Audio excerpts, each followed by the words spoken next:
Hello everyone, আমি তনু। তোমরা দেখছো তনুর বাড়ি। তোমরা সবাই কেমন আছো? আশা করছি ভালোই আছো, আর আমিও না ভালো আছি।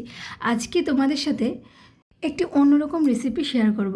আশা করি তোমরা সবাই মুগ ডাল দিয়ে আর কাতলা মাছের মুড়ো দিয়ে মুড়িঘণ্ট ডাল খেয়েছো, কিন্তু আজকে তোমাদের আমি দেখাবো মুসুর ডাল দিয়ে কাতলা মাছের মুড়ো দিয়ে মুড়িঘণ্ট ডাল। তো রেসিপিটা শুরু করা যাক। আমি ওভেনেই একটা কড়াই বসিয়ে দিয়েছি। কড়াইটা গরম হওয়ার পরে অল্প পরিমাণে সরিষার তেল দিয়ে দিয়েছি। দেওয়ার পরে আমি এখানে প্রায় 250 গ্রাম মুসুর ডাল কিন্তু দিয়ে নিয়েছি। দিয়ে আমি এবার ভালো করে হাই ফ্লেমে দিয়ে কিন্তু বারবার আমি নাড়িয়েই যাব। নাড়ানো বন্ধ করলে কিন্তু হবে না, ডালটাকে খুন্তি দিয়ে বারবার কিন্তু নাড়াচাড়া করতে হবে। আর দেখো আস্তে আস্তে কিন্তু কালার চেঞ্জ হয়ে যাচ্ছে। অরেঞ্জ কালার থেকে একটা হলুদ কালার ভাব চলে এসেছে। যখন একটু লালচে লালচে হয়ে আসবে তখন কিন্তু জল দিয়ে দিতে হবে। দেখো আমি কিন্তু জলটা একটু বেশি পরিমাণেই দিচ্ছি। কেন আমি বেশি দিচ্ছি সেটাও আমি পরে দেখাচ্ছি। দেখো আমি কিন্তু বেশ কিছুটা জল দিয়ে নিয়েছি। এবার যখন এই জলটা দেখো গরম হয়ে গেছে, কিছুক্ষণ পরে দেখো জলটা গরম হয়ে গেছে। এবার আমি যেটা করব, জলটা একটু ফুটতে দেব। দেখো ফুটেও এসেছে কিন্তু। এবার উপর থেকে জলটা আমি নামিয়ে নেব। ওই জলটা দিয়ে কিন্তু ডালটা হবে। এবার আমি ডালটা ঢেকে দিয়েছি সেদ্ধ হওয়ার জন্য। আবার এদিকে একটি কাতলা মাছের মুড়ো ভালো করে ধুয়ে কিন্তু পরিষ্কার করে নিয়েছি। তারপরে লবণ হলুদ ভালো করে মাখিয়ে নিচ্ছি। ডাল রান্না করার জন্যেই কিন্তু, এই ডালটা রান্না করার জন্যে কিন্তু অবশ্যই কাতলা মাছের মুড়ো লাগবেই। এবার দেখো ভালো করে আমি নুন হলুদ মাখিয়ে রেখে দিলাম। এবার কিছুক্ষণ পরে ঢাকনাটা তুলে নিলাম।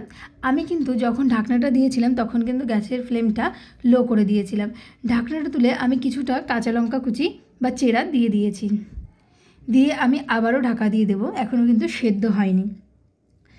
তারপরে আবার কিছুক্ষণ পরে ঢাকনাটা তুলে দেখো জলটা একদম টেনে গেছে, লঙ্কাগুলোও কিন্তু সেদ্ধ হয়ে এসেছে। এবার আমি যেটা করব, এটা তোমরা করো, দেখবে ডালটার টেস্টটা কিন্তু চেঞ্জ করে দেবে। এটা আমি আগেও আমি ডাল রান্নায় বলেছি, এটা আমি আমার শাশুড়ি মায়ের কাছ থেকে শিখেছি। ডাল যখন সেদ্ধ হয়ে যাবে তখন কিন্তু হলুদ সরিষার তেল দিয়ে ভালো করে ডালটাকে কষাতে হবে। মানে এরকমভাবে দিয়ে দেখো, যেরকম ভিডিওতে দেখছো এরকম নাড়াচাড়া করতে হবে। যে জলটা দেখছো ডালে আছে, এই জলটা একদম টেনে শুকিয়ে আসবে, ততক্ষণ পর্যন্ত কিন্তু নাড়াতে হবে। দেখো আমার মনে হচ্ছে আরেকটু ডালটা সেদ্ধ হবে, তাই আমি আবারও ঢেকে দিলাম। বেশ কিছুক্ষণ পরে আবারও আমি তুলে নিচ্ছি। এবার দেখো ডালটা কিন্তু সেদ্ধ হয়ে গেছে। এবার আবারও আমি ভালো করে নাড়াচাড়া করছি। এই যে জলটা আছে ডালে, এটা কিন্তু একদম শুকিয়ে আসবে, সেই অনুযায়ী কিন্তু নাড়াতে হবে। আমি কিছুক্ষণ রেখেও দেখো নাড়ছি। অনেকটাই কিন্তু জলটা টেনে এসেছে, একদম টেনে গেছে, যেটা দেখতেই পাচ্ছ। এবার আমি যে গরম জলটা তখন তুলে রাখলাম না, সেটা আমি দিয়ে দিচ্ছি। দিয়ে একটু নাড়াচাড়া করছি, কারণ ডালটা একদম টেনে শুকিয়ে এসেছে, যেন জলের সঙ্গে মিশে যায়। ভালো করে দেখো আমি নাড়াচাড়া করিয়ে দিয়েছি। এবার দিয়ে দেবো আরও কিছুটা হলুদ, দিয়ে নাড়াচাড়া করলাম। আবার দিয়ে দেবো লবণ।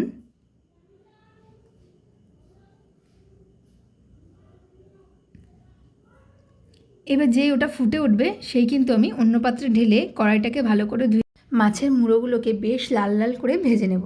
দেখো সেজন্য আমি যেই তেলটা গরম হয়েছে, আমি মাছের মুড়োগুলো দিয়ে ভালো করে, এবার মাছের মুড়ো যেহেতু ফাটতে পারে, ছিটাতেও পারে, গায়ে আসতে পারে, আবার রান্নাঘরটাও নোংরা করতে পারে, সেজন্য আমি দেখো ঢেকে দিলাম যাতে তাড়াতাড়ি ভাজাটাও হয়ে যায়। এবার দেখো আমি মাছের মুড়োটা উল্টে পাল্টে নিচ্ছি। লাল লাল করে ভাজা পর্যন্ত আমি কিন্তু উল্টে পাল্টে নেব। আবারও আমি ঢেকে দিলাম। দেখো ঢাকনাটা তুলে নিয়েছি। বেশ লাল লাল ঠিক এরকমটা ভাজা হবে। মাছের মুড়ো ভাজা না হলে কিন্তু খেতে ভালো লাগবে না। এবার আমি তুলে নিচ্ছি। অন্য একটি পাত্রে কিন্তু আমি মাছের মুড়োগুলোকে তুলে নেব। এটা মনে হচ্ছিলো এই পিসটা আর একটু ভাজলে ভালো হয়, সেই জন্য আমি আর একটু চেপে চেপে ভেজে নিলাম। দেখো তোলা হয়ে গেছে। এবার যেটা করব, এই তেলের মধ্যে ফোড়ন দিয়ে দেবো, কারণ এখানে অনেকটাই তেল আছে বেশ। তো ফোড়নে আমি দিচ্ছি কালো জিরে আর গোটা জিরে, মিলিয়ে আমি কিন্তু হাতে ডলে দিয়ে দিলাম ওই 3টে মতো শুকনো লঙ্কা টুকরো করে দিয়ে এবার ভালো করে নাড়াচাড়া করব। এবার যেটা দেবো, আদা আমি গ্রেট করে রেখেছিলাম কিছুটা, সেই আদাটা দিয়ে আমি নাড়াচাড়া করছি। আদাটা যখন কালার চেঞ্জ হয়ে যাবে, দেখো আদাটার কালার চেঞ্জ হয়ে বেশ সোনালি কালার এসে গেছে, তখন আমি মাছের মুড়োগুলো দিয়ে দিলাম, দিয়ে একটু ভেঙে দিচ্ছি। এবার আমি সেই ডালটা যে ফুটিয়ে রাখলাম জলটার সাথে, সেটা আমি দিয়ে দিলাম। এবার যেটা করতে হবে, ভালো করে কিন্তু ফোটাতে হবে। আমরা অনেকেই জানো যে ডাল ফোড়ন দেওয়ার পরে ফোটায় না, কিন্তু বিশ্বাস করো ডাল ফোড়ন দেওয়ার পরে যদি বেশি ফোটানো হয় তবেই কিন্তু ডালের টেস্টটা আসে। তো দেখো কত সুন্দর ফুটেছে, কালারটাও একটা দারুণ চলে এসেছে।